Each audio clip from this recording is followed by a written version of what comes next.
So today, what happened to me is life is going by so quickly. This year is going by so quickly that last Sunday I forgot it was Labor Day. When I was listening to the ideas for the talks, what came to me was from the head to the heart, and I'm sure that's what we needed to do last week. But I usually like, around Labor Day, I like to take a look at this concept of labor. What is labor? And the title of the talk is Let's Stop Celebrating Labor. And I need to explain that so people might think that I'm kind of against the working class, and that's not what I mean at all. It's not what I mean at all. Labor Day was originally set up as a day that we could honor the contributions of what was considered the ordinary person, the working class person, the contributions that they make to society. And certainly that's a good thing, and we need to celebrate, everyone who has gone before us and all that they have contributed. So I'm not talking about not celebrating those folks, ourselves in many cases. I'm talking about this concept of labor that our society almost celebrates or almost worships, and that is we make things harder than they need to be. We make things harder than we need to be, and we have set up life. The way we've built our society is we have kind of set up life to be a self-fulfilling prophecy of hard work. Now, what we're really talking about, when you get down to it, what we're really talking about is harmony, and we're talking about balance. See, we are spiritual beings, and we are human beings. And there's kind of this struggle that goes back and forth between the flesh and the spirit, which is going to dominate. It's like the eternal struggle, if you will. So we learn to live our lives in a materialistic fashion because that's the way that the physical world seems to work. The physical world is a material world. But yet there's a part of us that knows better, that knows differently, and that wants to live life as a spiritual being. And we can kind of vacillate between the two extremes in the experience that human beings have, You can think of being overly absorbed in the material and in making money and all of those kind of things that human beings do, and we may have at times in our own lives done that. And then it might be like we swing the other way and say, well, no, we just need to totally reject all of that materialistic stuff. We need to turn away from the physical. We need to deny it all, and we need to focus on the spiritual. And this kind of turns to kind of like a different sort of obsession. You can read stories of ancient mystics who would mutilate their own bodies. They would wear clothes that had brass tacks sticking through them so it would irritate the skin. They had little leather whips, and they would whip themselves. And the idea was they had to beat the flesh into submission. And either of the two extremes is not harmony. It is not balance. What we are, our eternal search, I believe, our eternal search as spiritual beings here having this human experience, is we are trying to figure out how to be in this world, but not of this world. We are trying to live our lives in the physical world as the spiritual beings that we know ourselves to be. And that's what we're trying to learn how to do. That's our spiritual growth. That's what our path is all about. It is the point where the divine becomes human, the Christ within us. As I mentioned the other week, it's in Buddhism you have the two triangles that meet at the heart chakra, one pointing down and one pointing up. And it is at the heart, the level of the heart, where our human nature and our spiritual nature start to coexist. Before that, we may exist entirely as a physical being, eating, sleeping, drinking, doing all of the things that all physical creatures do. But it is when our heart begins to open, and by our heart being open, I mean love, and I don't mean romantic love. I'm talking about love as the experience of unity, love as the experience of oneness, Love as the very experience of the presence and the activity of God in our lives. It's when we feel our oneness, when we experience our oneness with each other, with our families, with our beloveds, with our pets, with our countrymen, and then eventually the whole world. Dr. Holmes said, "I am not my brother's keeper. I am my brother." See, that's the experience of unity. That's the love that we're talking about. So we live in this world, and in the Old Testament we are told that you'll eat your bread by you'll eat your bread by the sweat of the brow. You're going to have to till the soil to grow your food. You're going to bear your children in pain. And this was a curse. Right? This was a curse that was put upon humankind. And you have to remember where that book came from was the desert. You can imagine what it's like to grow vegetables in the desert, to raise enough food, how hot it would be, and all those things. And we also have to remember that in many cases what was written in ancient times was written with retrospect. It was trying to explain the situation as it appeared. I tend to think of a small child saying, "Mommy, Daddy, why is it this way? Why does it have to be this way?" And the parents were saying, "Well, there was a time when we didn't have to work this hard. But we didn't listen to God. We didn't do what God told us to do. And because we didn't do that, we're all cursed. We're all being punished. And we're going to have to do this until we die and go to heaven and move on to another place." That kind of an explanation. So we have that. And then we come all the way forward, a couple thousand years, we come all the way forward to the New Testament theology. Excuse me while I get a drink of water.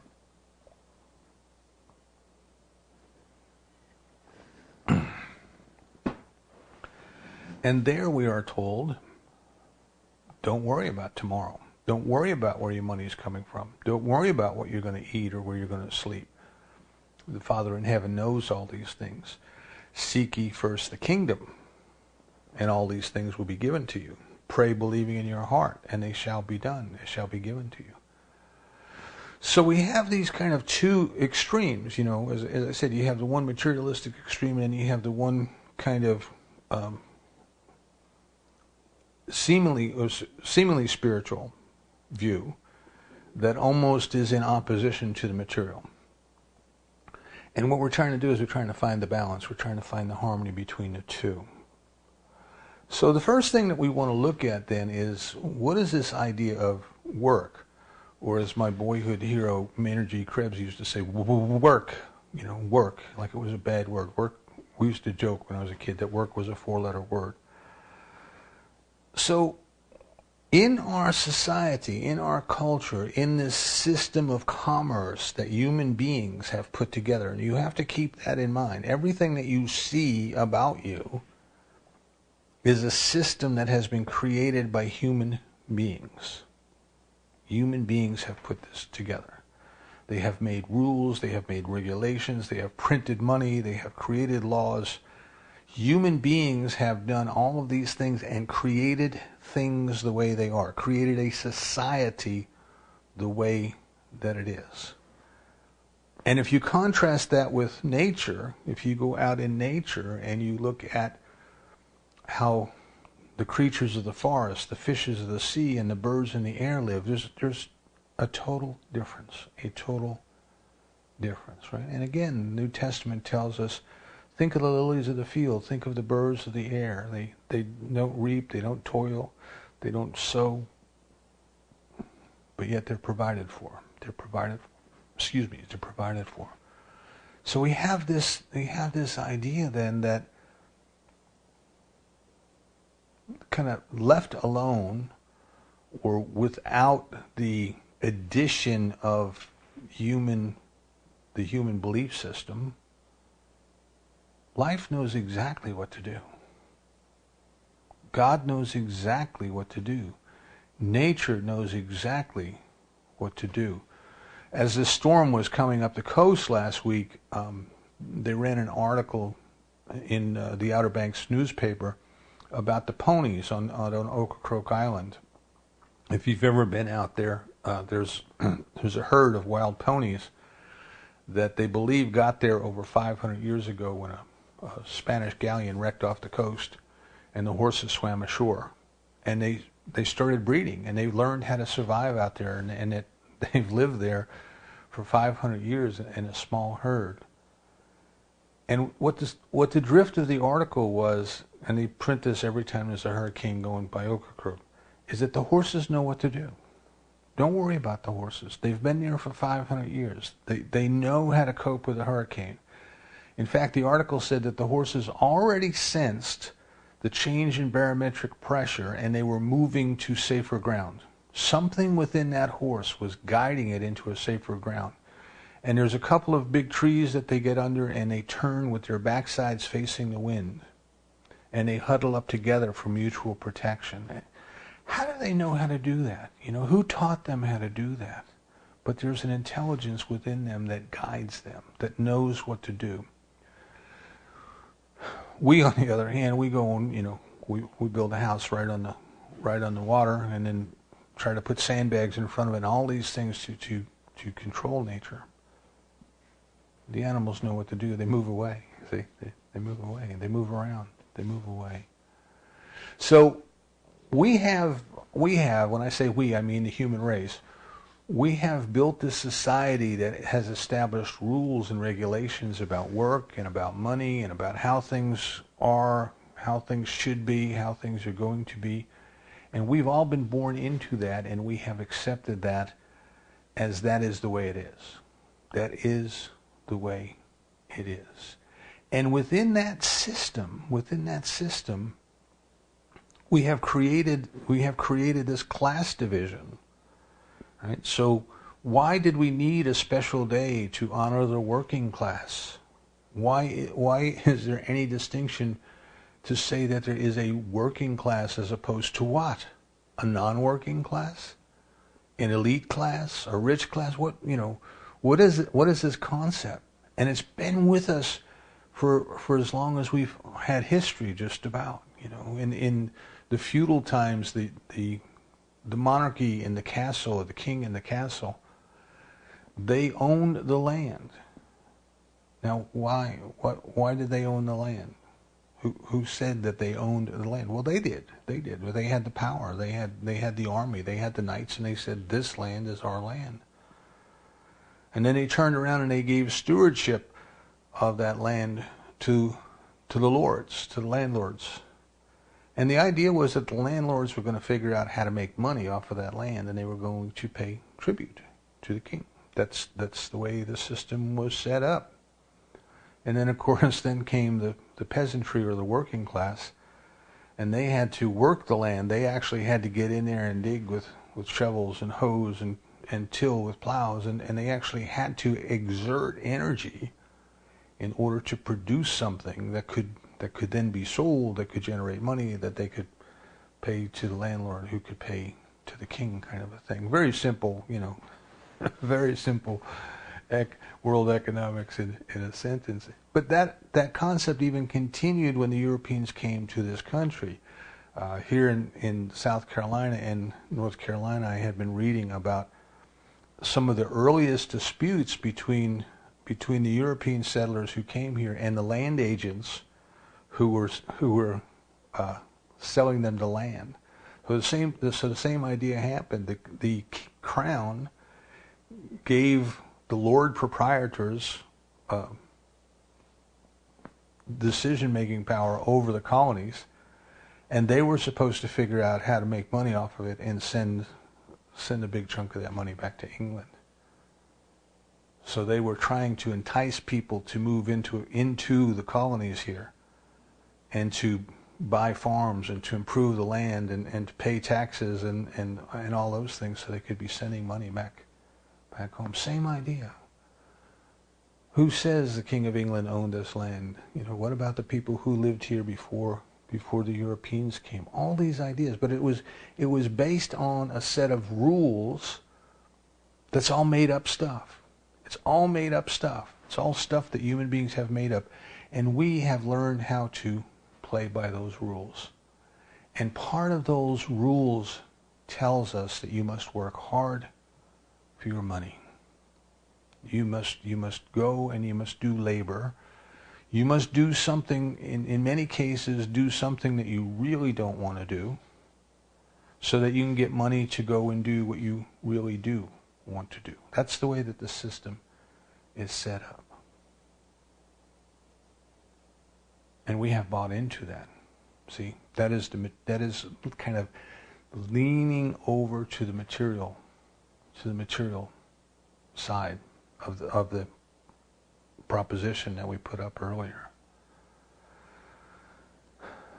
So if you look at what we do in business, if you look at what is going on in this idea of the economy that human beings have built, everything and everyone is a resource to be used, to be, I won't say exploited, but exploited might apply to some of it. You know, so we take the natural resources, we go and dig the valuable minerals and ore out of the mines, and then we leave a big messy pit behind. You know, and we go, and then there's all this dirty water, this heavy metal that somebody else has to deal with. There's no harmony there. You see, there's no balance there. We go into nature, and if you go through nature and you try to find what the animals are doing, the animals are making things better. They're making things better just by living. Just by living, they're making things better.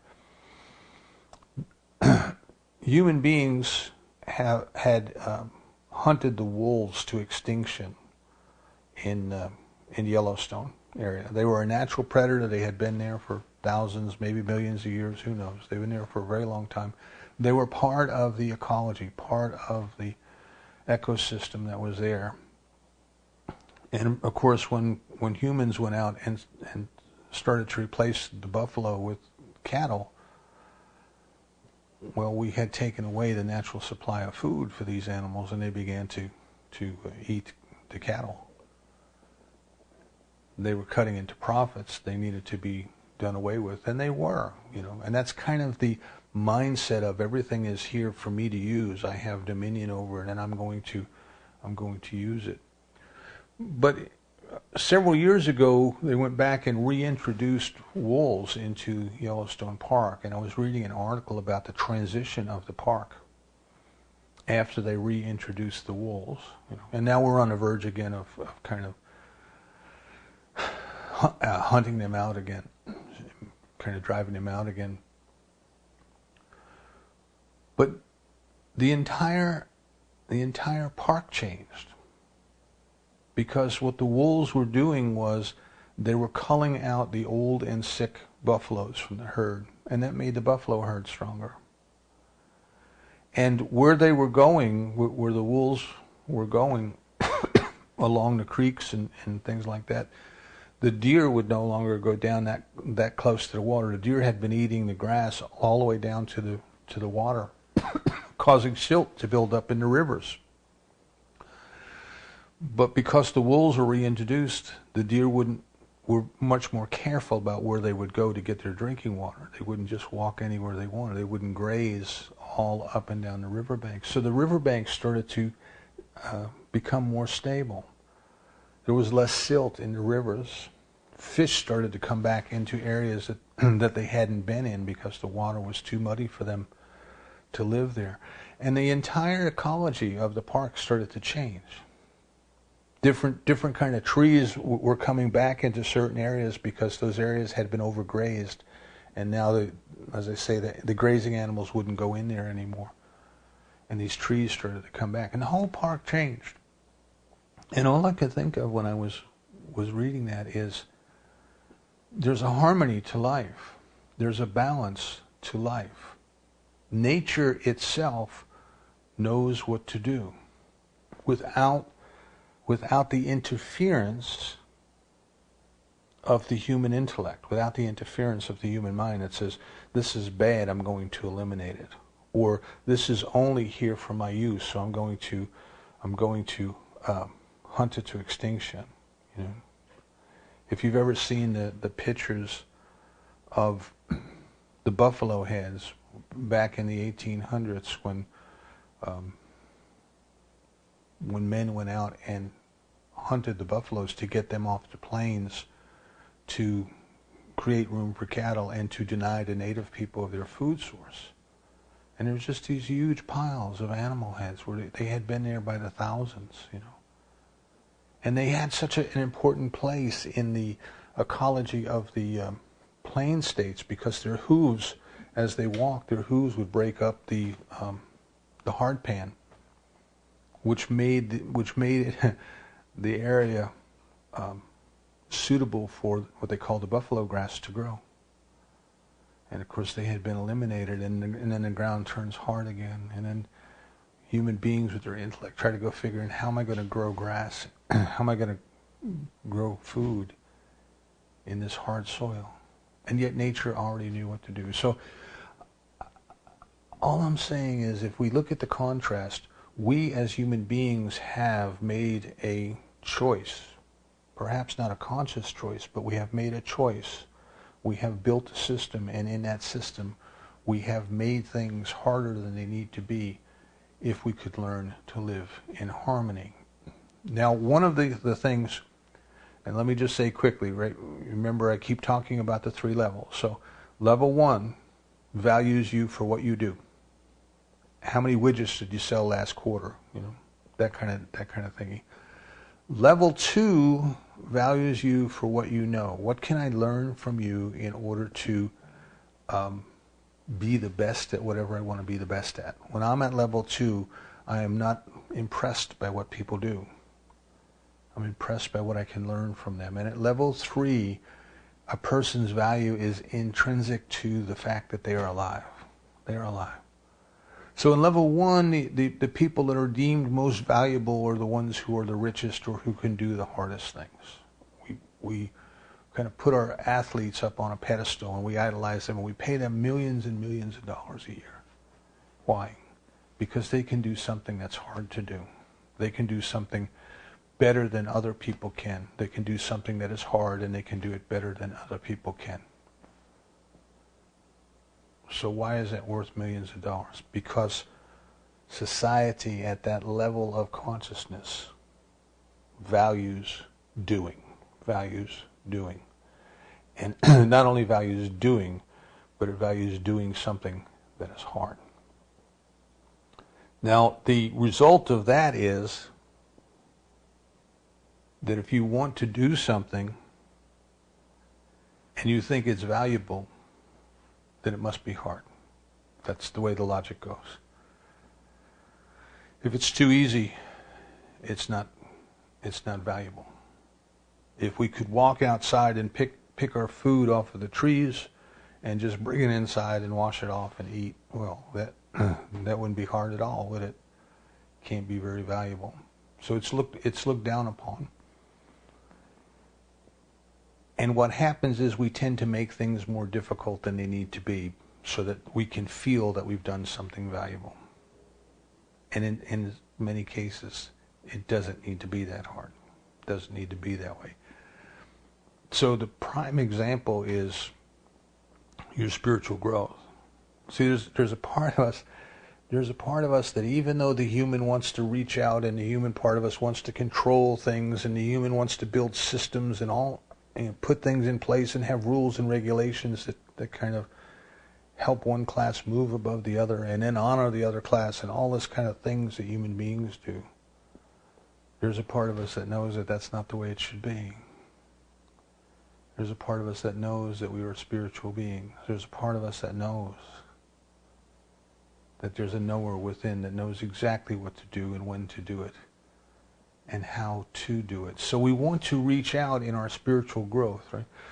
Over the eons, this idea in humankind that we are more than we appear to be, and there is a way for us to grow into the knowledge, the awareness, and the experience of that. This idea has persisted with us as long as we have been here.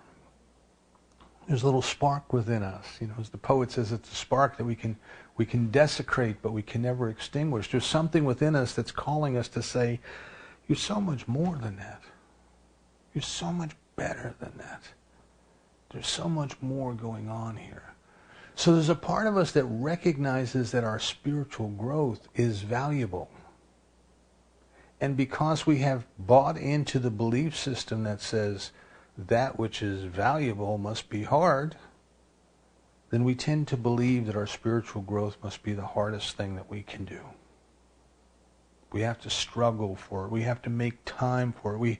We have to go live in a cave somewhere for a couple of years, and all of these other misconceptions that we surround around it, that I believe comes from this false belief that if it is to be valuable, it must be hard. It must be hard. So we want to move then to the other side of the equation. The materialistic side of the equation said if you get up early, if you go to work hard, if you go on what I would say is demand side economics, find out what people want and find a way to give it to them, that's the way to become rich. Instead of finding out what you have to give and find the people who want to receive it, demand side said, nope, we're going to find out what people want, and then we're going to give it to them. And this is exactly what's happening to us in marketing and in politics and everything. They have focus groups, and somebody goes out and finds out what buzzwords people are interested in, and then they go and they build an entire marketing campaign, whether they're selling soap or whether they're selling a politician to the public. They build a marketing campaign built around those buzzwords. They're feeding back to people exactly what they know people want to hear. And this is what we get. This is what we get out of it. We get a system that creates a lot of wealth, but it doesn't create a lot of fulfillment. It doesn't create a lot of fulfillment. See, what happens in that system is people wind up going to work in jobs that are empty. There's no purpose that they can see other than making money, which is an empty purpose in itself.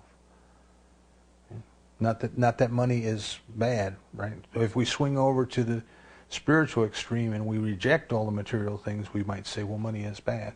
But money is neither good nor is it evil.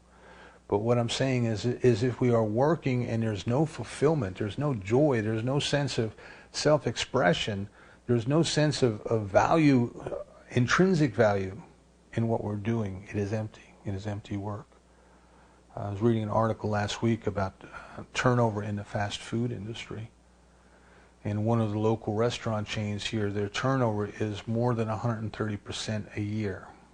So not only do they hire an entire new staff every year, but they hire more than an entire new staff. Some of the people they hire this year to replace people who were hired this year and left, some of the new people that they hired, they too will leave.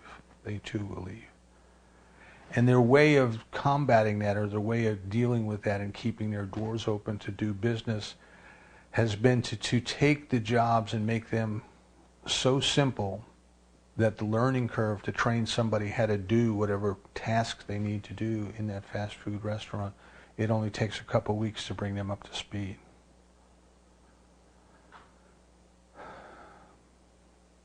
So we come into jobs, our society creates jobs that are routine, that are repetitive, that are simple, that anyone coming in off the street can learn how to do in just a couple of weeks' time. But where's the fulfillment in that? Where's the self-expression in that? See? So that's what's missing from that side of the equation. It's about doing. It's not about learning. It's not about growing. It's not about being. It's about doing.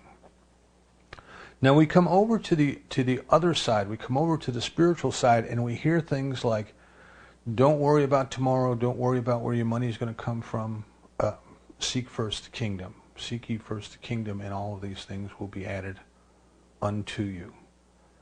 And we may get the idea, when we hear that, we may get the idea that that means we don't do anything. I'm just going to sit around, I'm going to meditate, and money's going to fall from heaven and drop around me, and I'm just going to pick it up and use it to go to the store. And I think that is an equally kind of distorted view of reality. Because there's a difference between activity and work. We have to keep that in mind. There's a difference between activity and work. So work is kind of an expenditure of effort to produce a particular result. I think that's the dictionary definition of work. But in our society, we kind of take it a step further, and work is an expenditure of effort, doing something we don't want to do to get money. That's kind of what work generally is. Not everybody. Some people, and I was fortunate to be one of those, some people have jobs that they're fulfilling, they're interesting, you get to do nice things and meet nice people and all that. But in general, when you ask people what they think about work, it might your answer might be more of a drudgery. But I want you to think of for a minute of children at play. They are busy. They are running around. They are in the heat. They are sweating. They are dirty. They move from one thing to another thing to another thing to another thing. You take them home. You put them in the tub. You try to get all the muck and the mud off of them, and poof, they lay down and go to sleep. They're exhausted. Now they have spent a lot of energy. They have been engaged in activity all day long. But they don't think of it as work. They think of it as play. So rather than thinking, well, if I become very spiritually enlightened or awakened, I just sit around and don't do anything. What I'm suggesting is we want to move to an idea of harmony that says, as I begin to grow spiritually, as I start to awaken spiritually, I am more active than ever. I am busier than ever. But the idea of drudgery and work and labor never enters my mind, because I am doing what I love to do. I am doing what I want to do. See, I think that's the difference between the children at play. They're doing what they want to do. If you got up in the morning and went out to the kids and said, now listen, I want you to go and you're going to give me 30 minutes on the swing set, and then you're going to run around the house 4 times, and if you turned it into a series of orders and demands on the children, they probably wouldn't do it, But if it's fun, they'll do it.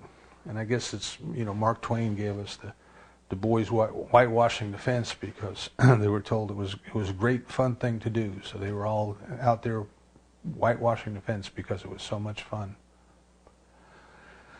So where I'm going with that is we don't want to be stuck in the extreme that says, well, you got to live until you die, so you got to go to a job that you hate in order to make money, and you have to labor because the Bible says so, and all those things. That's an extreme view. That's the materialistic extreme view.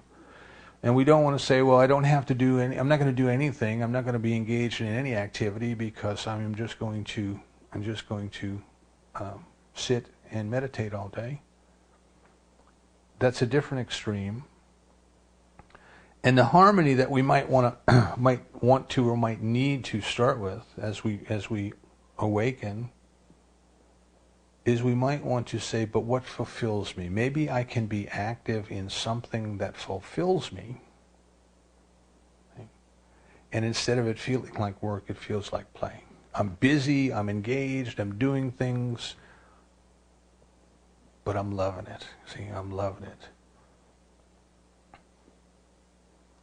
So now, in order to do that, there's a couple things that we have to bring ourselves to. We have to understand. Remember, I told you at the very beginning of the textbook, Ernest Holmes says, when we learn how to trust, we'll be happy. See, because the system in which we live has told us that money comes to us through work, but that's only for the working class, right? For the rich people, money comes through investments. They make money and they loan out money, and then they make money off of the loan, and they don't need to go do anything. But the working class people have been convinced that they need to work hard in order to get their money. When we suddenly start to introduce the concept, but maybe you can be busy, you can be active, you can be engaged in something you love and still make money. And people, at the very beginning when we give them that concept, they say, no, I don't think so. I don't know that can be done. And yet, if you look around, it is being done. It is being done all the time. In fact, I used to have a little back in the day when we actually had newspapers, we used to have a little scrapbook of clippings where I cut out clippings whenever I would find a little article about somebody who had an unusual occupation, and I would say to folks, one of them that comes to mind is a butterfly rancher. There was a man who was a butterfly rancher. Now, who would have ever believed that you could make money ranching butterflies? I have no idea what a butterfly rancher does or why, but somebody was a butterfly rancher. So if we look around us, there are people who are finding that point of energy, that point of enthusiasm, that point of aliveness, and they are finding a way to express it. And when they find that way to express it, then they find ways to receive the money that is already there. Right? The birds in the air, the lilies in the field, they're taken care of. They're taken care of. And we don't believe that applies to us. So we keep going back to the paradigm of how do I work hard? How do I work hard to get money? And we even sometimes delude ourselves and say, I'll work very hard, I'll make a lot of money, and then I can retire. I'll retire young, and then I'll do what I want. And of course, if you look at people and how they handle their money, they work hard, they make a lot of money, they spend more, and they never get to retire. There's something missing there. What's missing is fulfillment. What's missing is fulfillment. So we have to start with this shift in mentality, this shift in attitude. The difference between work and play is a shift in attitude. Right? The attitude that we have to shift towards is that we are already spiritual beings, and that our purpose in life is not to work hard to make money. Our purpose in life is to express the presence of God within us, and it is to grow daily. It is to grow daily in the knowledge, in the awareness, and in the experience of the presence of God. That is the most important thing. That is what I believe is meant by seek ye first the kingdom, and all else will be added to you. See, we can't go out and begin to express what it is that we came to express if we don't even know what that is. And we can't know what that is unless we believe that we are spiritual beings who have come here to express something. We have to seek first the kingdom. We have to go back within. We have to find that which just fills our heart with joy. We used to ask people, if you had enough money that you never had to work again a day in your life, what would you do? What brings you joy? What warms your heart? See? So we have to start to get in touch with this idea that the system that we are looking at was designed by human beings to serve human beings. But the system that I am interested in is the spiritual system that already knows what to do and already knows how to do it. So I'm not going to worship hard work anymore. I'm not going to worship labor anymore. I'm not going to celebrate things just because they're hard to do. Instead, I'm going to shift my value system to celebrate and to value. I used the word worship. Maybe it was value is a better word. To value those things that give expression to the presence of God within humanity. That's what's important. That's what's important. In her book, Emma Curtis Hopkins has an entire chapter devoted to this. And she says what happens is sometimes people will say, well, wait a second. As spiritual beings, money is just a form of energy. And this energy can come to me anytime it wants. And this is true. This is something that's true. Right? Money is God in action, as Raymond Charles Barker tells us. But she says we just can't stop doing what we're doing and pretending we have the consciousness that allows ourselves to attract all that we need right now. We have to grow into that. So the way she expresses it is, do your spiritual work. Do your spiritual work daily. And swing the hammer until Spirit takes it from your hand. That is, until your consciousness has grown to the point where you don't have to work anymore. And again, I'm not saying you won't be active, but what I'm saying is you won't be involved in doing something you don't want to do just so you can get money. So what she's telling us to do is to grow spiritually. We have to start growing with the idea that, now wait a second, I am part of something so much bigger than just being born and eating and going to work and dying. Right? And even the cemeteries, there's even class distinction in the cemeteries that they have special sections for the really rich people, and they have taller stones, and they have little fences around their plots, and they have buildings to bury their dead in. Even in death, the society tries to maintain this distinction of materialism. And we need to step away from that and say, gosh almighty, no. I understand that may have been a necessary step in the evolution of human consciousness, but I am so ready to let go of that idea. I recognize then that there's something within me that knows what to do, and you declare your intention, you use your spiritual practice. I know that there is that what's in me that knows, and it is revealing itself to me clearly, revealing itself to me exactly right here and right now what it is that I am to do, what it is that fulfills Spirit through me, what it is that cooperates with all of life and makes things better, like the wolves going into the park and making the whole thing better. What is it that allows me to cooperate to life, with life, and make life better for all sentient beings, for all of God's creatures, for all of the animals, for all people, everywhere. So I'm not going to tell you it'll happen overnight. It could happen overnight, but I'm not going to tell you, that you're going to wake up Monday morning and know it. But at least you have to know it's there. At least you have to trust it's there.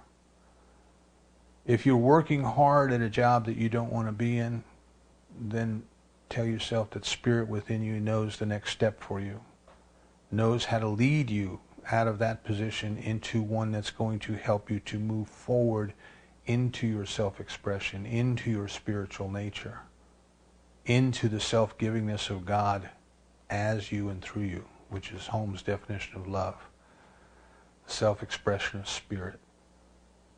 See, God doesn't create anything in order to make money. God doesn't create anything because it needs to create anything. As Wendy opened us this morning and she said, go into that stillness. Go into that stillness because it is in the stillness, away from the noise of the human race, in that stillness that we find the creativity and we find the solutions. So take your time to be still and know. Take your time to declare that I am a spiritual being. I am in the process of awakening.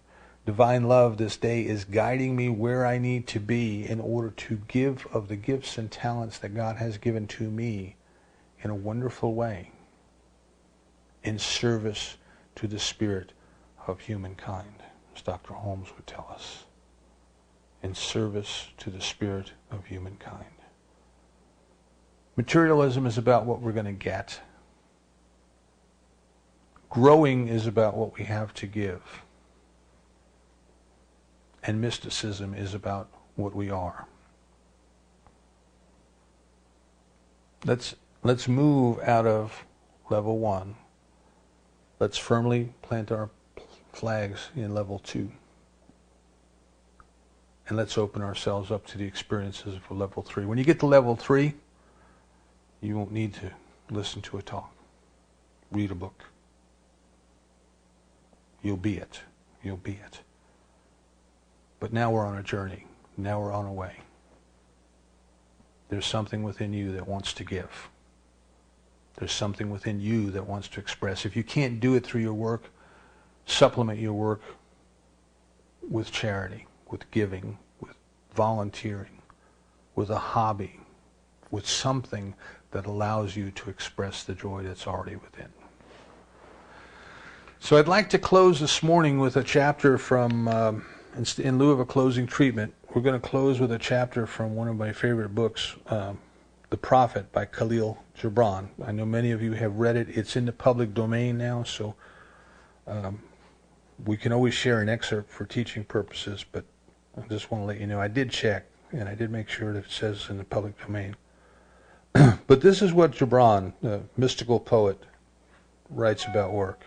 And if you read the book, the scenario is this prophet has been with these people for a long time, and he's getting ready to go back to his own land, and he gives this series of discourses at the pier while he's waiting for the ship to arrive. And people would say, well, tell us about this, well, tell us about that. And here they say, tell us about work. And the prophet answers, you work that you may keep pace with the earth and the soul of the earth. For to be idle is to become a stranger unto the seasons, and to step out of life's procession that marches in majesty and proud submission towards the infinite. When you work, you are a flute through whose heart the whispering of the hours turns into music. Which of you would be a reed, dumb and silent, when all else sings together in unison? Always you have been told that work is a curse and labor a misfortune. But I say to you that when you work, you fulfill a part of the earth's furthest dream, assigned to you when that dream was born. And in keeping yourself with labor, you are in truth loving life. And to love life through labor is to be intimate with life's inmost secret. But if in your pain you call birth an affliction, and the support of the flesh a curse written upon your brow, then I answer that naught but the sweat of your brow shall wash away that which is written. It's done unto you according to your belief. You have been told also that life is darkness, and in your weariness you echo that which was said by the weary. And I say that life is indeed darkness, save when there is urge. And urge is blind, save when there is knowledge. And knowledge is in vain, save when there is work. And work is empty, save when there is love. Excuse me. And when you work with love, you bind yourself to yourself and to one another and to God. And what is it to work with love? It is to weave the cloth with threads drawn from your heart, even as if your beloved were to wear that cloth. It is to build a house with affection, even as if your beloved were to dwell in that house. It is to sow seeds with tenderness and reap the harvest with joy, even as if your beloved were to eat the fruit. It is to charge all things you fashion with the breath of your own spirit, and to know that all the blessed dead are standing about you and watching. Often I have heard you say, as if speaking in sleep, he who works in marble and finds the shape of his own soul in the stone is nobler than he who plows the soil. And he who seizes the rainbow to lay it on the cloth in the likeness of man is more than he who makes the sandals for our feet. But I say not in sleep, but in the over-wakefulness of noontide, that the wind speaks more sweetly to the giant oaks than to the least of the blades of grass. And he alone is great who turns the voice of the wind into a song made sweeter by his own loving.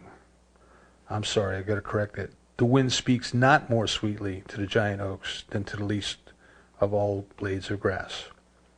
And he alone is great who turns the voice of the wind into a song made sweeter by his own loving. Excuse me again. Work is love made visible. And if you cannot work with love but only with distaste, it is better that you should leave your work and sit at the gate of the temple and take alms from those who work with joy. For if you bake bread with indifference, you bake a bitter bread that feeds but half a man's hunger. And if you grudge the crushing of the grapes, your grudge distills a poison in the wine. And if you sing though as angels and love not the singing, you muffle man's ears to the voices of the day and the voices of the night. Let's find a way to do it with love. Find a way to feel connected to all that there is. Let's let go of this idea that we need to celebrate hard working and getting money. And let's embrace the idea that we are already God's children, here to express God's life on this earth. And as St. Paul said, no soldier goes to war at his own expense. Divine love has already provided what is needed, and there is that within us which will show us the way as sure as it leads the seabirds to the fish. Have a beautiful week, and so it is.